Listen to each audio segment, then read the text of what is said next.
Introducción al tema. Yo soy.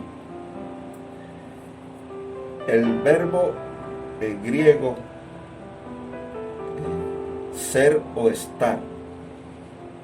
Ego eimi. Ese eimi es un verbo irregular en casi todos los idiomas. Y el griego no es la excepción. Allí se usa épsilon con espíritu suave, gamma y omega con acento grave. Ese es ego. Así se escribe y así se pronuncia. Estoy deletreando el alfabeto sencillo. Eimi es épsilon, iota con espíritu suave, la mu y la iota con acento agudo. Ego eimi, ¿qué significa? Yo soy. Está el verbo en primera persona del singular. Quizás Jesús expresó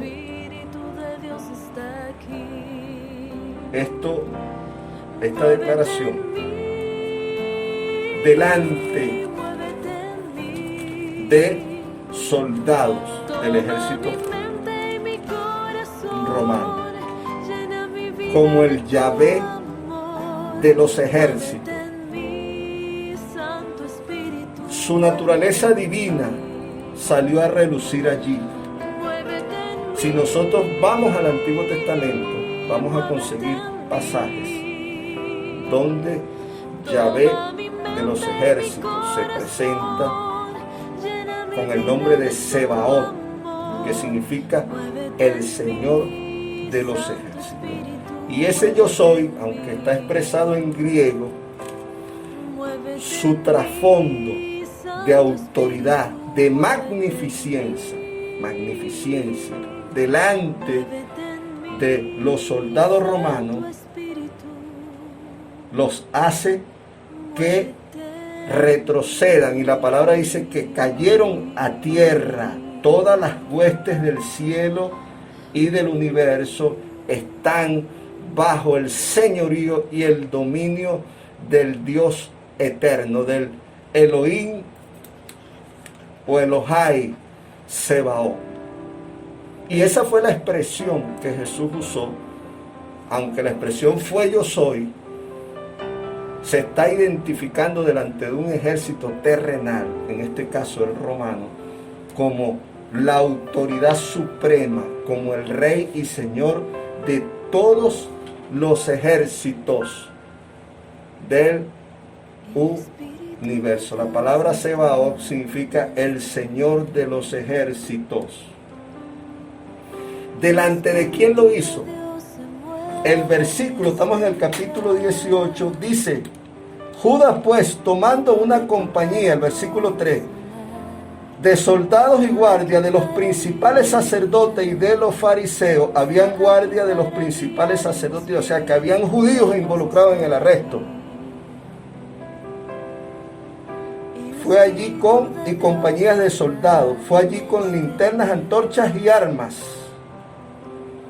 Pero Jesús, sabiendo todas estas cosas que le habían de sobrevenir, se adelantó y ahí entra la conversación. Una corte romana eran aproximadamente 480 hombres, equivalente a un batallón de soldados. 6 centurias, cada centuria no llegaba a 100, eran aproximadamente 80 hombres comandados por un centurión. Eso indica la importancia. Algunos hablan de que Judea, Jerusalén, no tenía una legión como tal. Las legiones que estaban allí, revisando un poco la historia, estaban acantonadas en Siria, y ahí había un nombre llamado como que vexilatos o vexillatos, que eran compañías Jacob, es decir, que pertenecían a las legiones que estaban en Siria, pero en la fortaleza llamada Antonia o Antonella estaban esas cortes allí. Y una corte se movió para detener a Jesús. Yo creo que no eran todos los 480, quizás se movió la corte y un grupo comandado por un centurión de 80 fueron los que llevaron a cabo el asalto, porque eso es una operación comando, una operación para detener a alguien. Aseguraron el terreno, porque Jesús quizás les daba cierto temor a ellos porque tenía pueblo, porque Jesús en momentos de hacer milagros se movía y tenía respaldo de la gente. Jesús era sabio y ellos aseguran el lugar y envían esa corte de 480 hombres, y el grupo, específicamente los 80, son los que llevan a cabo el arresto de Jesús. Ahí es donde Jesús le suelta esa declaración: yo soy, un yo soy de autoridad, un yo soy de el Señor de los ejércitos, es el nombre Sebaot, es el nombre Sebaot. Se le sale a Jesús su naturaleza divina, y vemos después suavizando y dice, bueno, en otro evangelio habla de que él ya como hombre, yo le oro a mi Padre y envía ángeles. No, pero cuando él le suelta el yo soy, los tiró a tierra, dice la palabra. Vamos al corte y vamos a escuchar. Adelante, Darwin Rondón, con el tema Yo soy, antes del arresto de Jesús. Sí, buenas tardes, querida Radio Escucha, hermanos que nos sintonizan a esta hora, y a esas personas que están allí pegaditos a la radio. Dios les bendiga. Para hacer la continuación del tema, tengo aquí a mi lado mi mejor ayuda, mi esposa, que va a leer el versículo 18 de Juan para entrar en materia.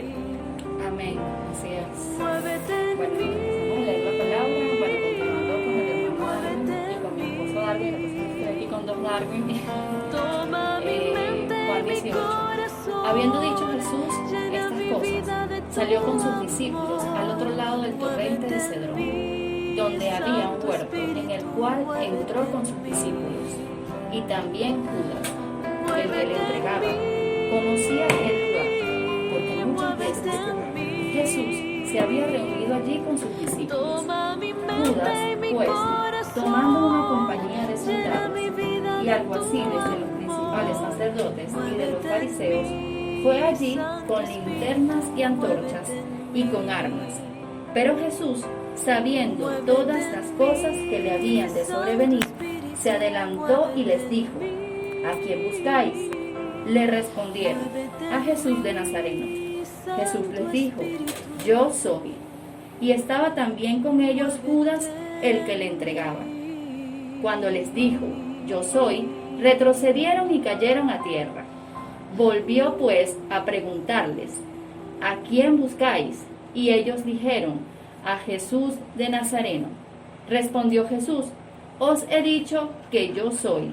Pues si me buscáis a mí, dejad ir a estos, para que se cumpliese aquello que había dicho: de los que me diste, no perdí ninguno.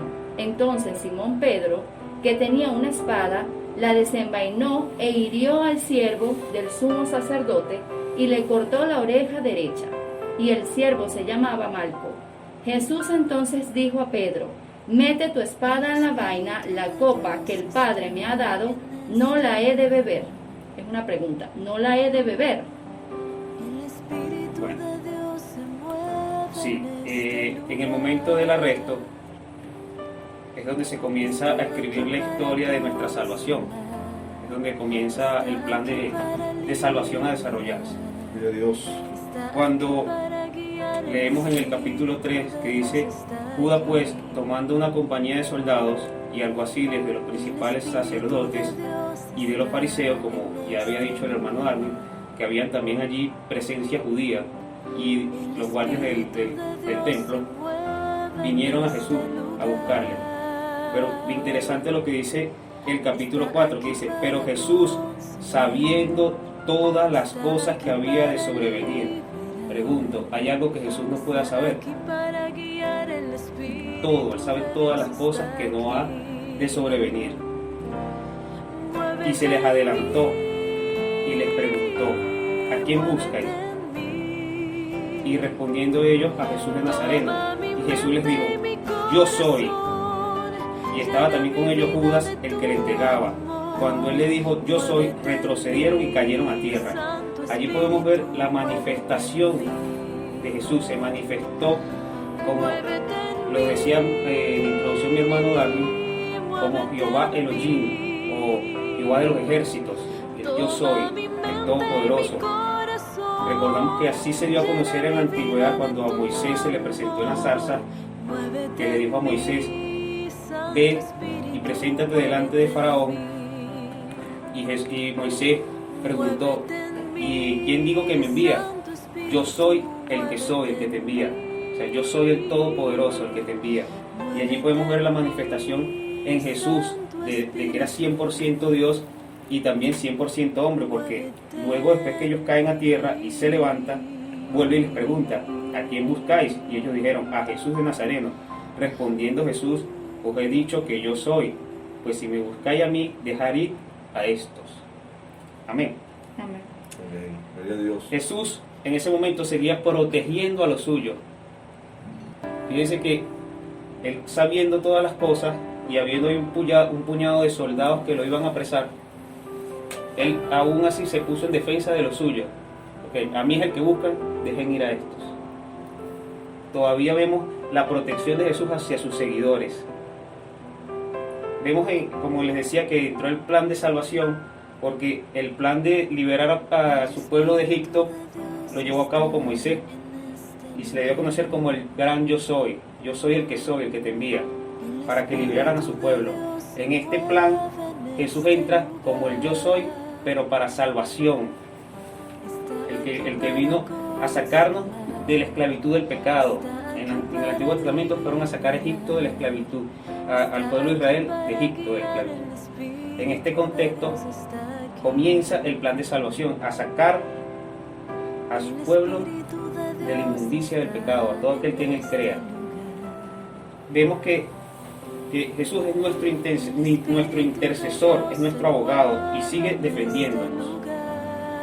Pero Pedro, es lo interesante de esto, seguía confiando en sus armas carnales, y sacó una espada, la desenvainó y tiró a matar a Malco. Ahí dice que con nombre y todo le lanzó a matar y le cortó una oreja a Malco. Y podemos ver que en ese momento, en ese instante, ocurre un milagro instantáneo. A Jesús recogiendo la oreja, me imagino toda chorreada de sangre, y Malco chorreando en sangre, y se la colocó. Un milagro instantáneo. Pero vemos que esto para nada conmovió a los soldados que estaban allí, para nada. Ellos fueron con una intención de arrestarle, de apresarle. Estaban buscando a Jesús con una intención de juzgarle. Podemos ver otro caso similar, que fue el de Pablo en su conversión, que iba persiguiendo a la iglesia y Jesús se le presenta y él cae en tierra también. Ya se le manifestó Jesús y se le presenta: ¿por qué me persigues? Y Pablo cae en tierra. Vemos que la intención de Pablo también era una intención de ir a agraviar a Jesús, porque si nos agravian a nosotros, agravian a Jesús. Y en estos tiempos vamos a ser perseguidos, vamos a ser acusados, vamos a ser, porque la palabra tiene que cumplirse, como lo dice aquí mismo en el versículo 11, que la palabra tiene que cumplirse. Y para que se cumpla la palabra de Dios, tiene que acontecer todo lo que ya está escrito, lo que ya se dijo. Podemos ver esa magnificencia, esa soberanía de Jesús respaldándonos. Amén. Entonces, no debemos confiar en nuestras armas, sino poner nuestra confianza en el gran yo soy, en Jesús de Nazaret, el que está ahí como poderoso gigante, el mismo que sacó al pueblo de la esclavitud y nos sacó a nosotros de la inmundicia, los que ya hemos creído en Él, los que ya hemos confiado y hemos aceptado ese plan de salvación del cual el gran yo soy había diseñado para nosotros. Amén. Podemos ver que como Jehová de los ejércitos se dio a conocer antes, así Jesús también tiene otra narrativa en Mateo 26, en el capítulo 53 en adelante, que mi esposa le va a hacer la lectura. Amén. Pero uno de los que estaban con Jesús, extendiendo la mano, sacó su espada e hiriendo a un siervo del sumo sacerdote, le quitó la oreja. Entonces Jesús les dijo: vuelve tu espada a su lugar, porque todos los que tomen espada, a espada perecerán. ¿Acaso piensas que no puedo ahora orar a mi Padre y que Él no me daría más de 12 legiones de ángeles? Pero como entonces se cumplirían las escrituras de que es necesario que así se haga. Vemos allí cómo Él le dice a Pedro que Él tenía el control de todo. ¿Acaso no puedo llorar a mi Padre y tener aquí 12 legiones de ángeles? El hermano, mi tocayo, dio un aproximado de números de soldados que fueron allí a apresarle, alrededor de unos 480. Y vemos que Jesús le dice aquí a Pedro: hey, calma, ¿acaso yo no puedo orar a mi Padre y tener 12 legiones? O sea, estamos hablando de que una legión está conformada aproximadamente por 6.000 soldados. Y el Señor le dice más de 12 legiones de ángeles, o sea, más de 72.000 ángeles a su disposición para acabar con ese puñadito de hombres que fueron a apresarle. O sea, por eso es que Él se da a conocer y se le manifiesta como Jehová de los ejércitos, tenía el control de la situación. Yo soy, y cayeron en tierra. Fíjense que eso no impactó a los que estaban allí, que cayeron en tierra y ellos se levantaron, sacudieron su polvo y a lo que iban a apresarle. Y toco este tema así porque hoy en día hay muchas corrientes donde se practica mucho el tumbar a una persona por la manifestación del poder de Dios. Pero eso no significa que vaya a haber un cambio en la vida de la persona, sino es la palabra de Dios que transforma las vidas, es la disposición del corazón de la persona. Porque de nada sirven estas prácticas de tumbar a una persona una y otra vez, y su corazón sigue estando igual, sigue estando en inmundicia, sigue estando en adulterio, sigue estando en pecado. Porque aún así, lamentablemente, habemos cristianos que estamos en esta situación. Un claro ejemplo lo vemos en Judas, que ya estaba acostumbrado a ver la manifestación de Jesús, los milagros, sus palabras, sus enseñanzas, pero su corazón estaba lejos de Él. Ahí damos cuenta que hasta el mismo Judas cayó en tierra, se levantó, ya estaba acostumbrado a eso, era algo rutinario, de ver eso en Jesús, y aún así su corazón estaba lejos de Él. Y vemos otro caso de Pedro, que se aferró a su arma y quiso defender al Señor. Pero ahí es donde entramos nosotros los cristianos, que a veces por las circunstancias o situaciones que estemos pasando, nos aferramos a lo que creemos saber, a nuestras capacidades, a nuestros conocimientos, a cómo solventar este problema con nuestra economía, con nuestro entendimiento, y no es así, estamos errados. Que es poniendo la confianza en Jesús, como le dijo aquí a Pedro. O sea, calma, Pedro, ¿acaso no puedo llorar? O sea, tú, Pedro, tuviste la revelación y me conoces, sabes que soy el Cristo, el Hijo de Dios.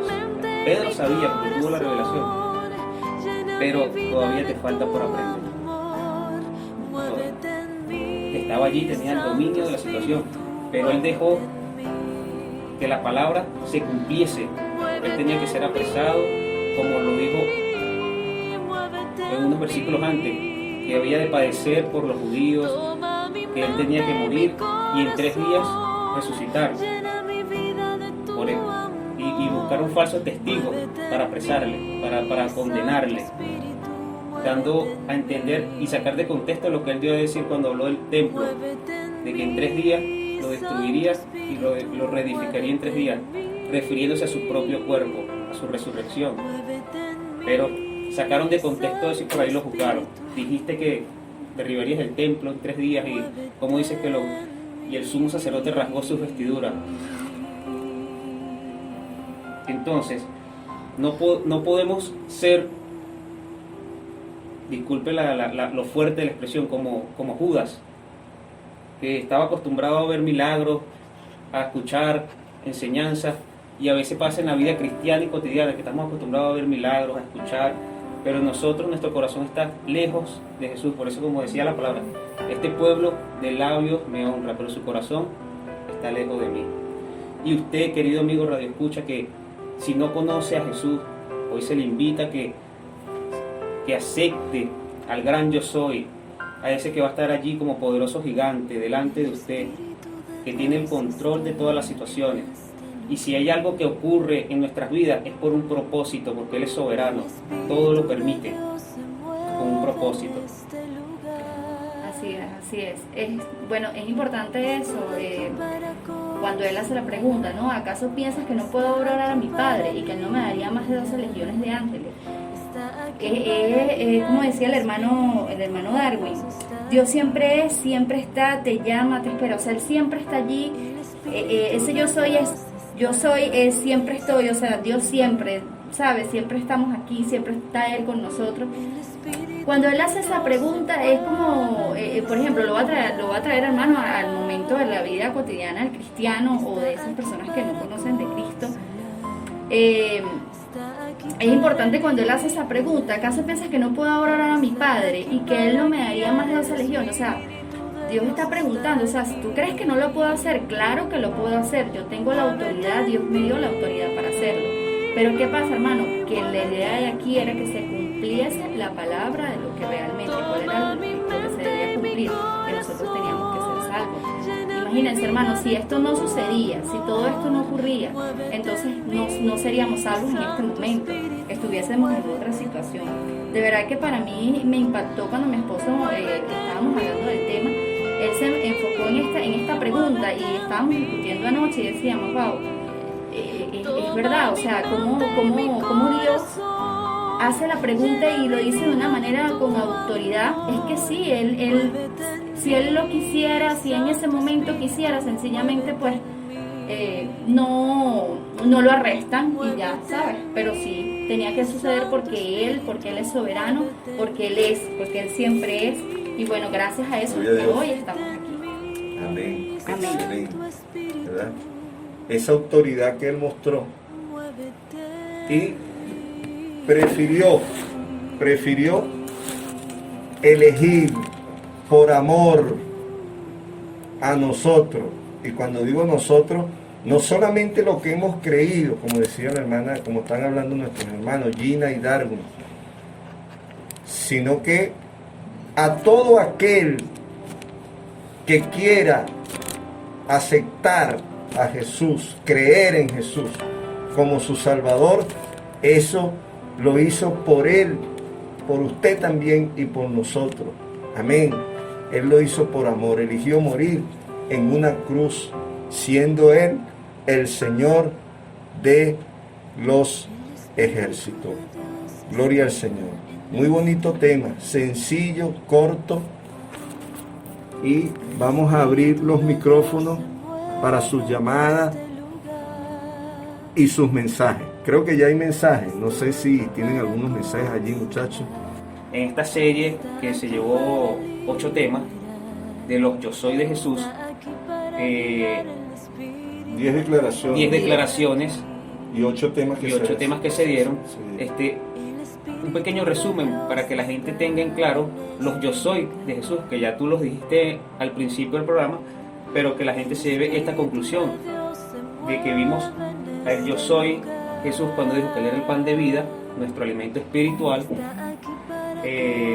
Yo soy la luz del mundo, es la luz en medio de estas tinieblas, el que nos va su palabra, la luz, sus enseñanzas.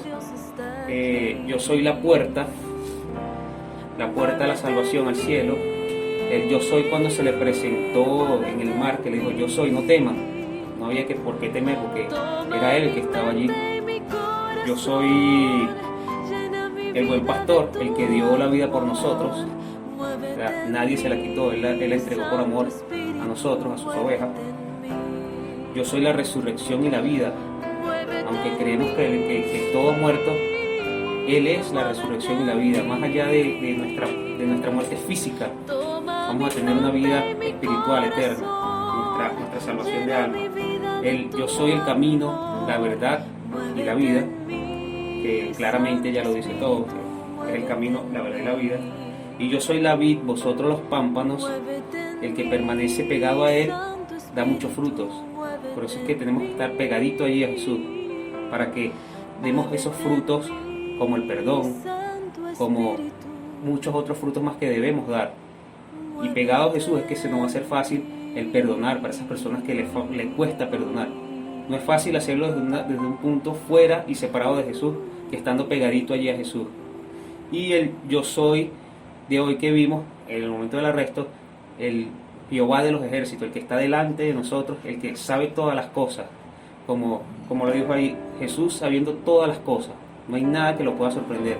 Él es soberano y tiene el control de la situación, de lo que estemos pasando. Y si estamos pasando un proceso difícil en la familia, en el hogar, crea que Dios tiene el control y está en su soberanía. Aunque pensemos que es algo difícil, que es algo que no podemos soportar, por algo Dios nos está haciendo pasar por ese proceso, porque alguna enseñanza tiene, algún propósito hay en eso. Nada pasa por casualidad, todo tiene un propósito para Él. Excelente conclusión. Te faltó el yo soy cuando le dijo a los judíos de su preexistencia, antes de los judíos. Amén, gloria a Dios.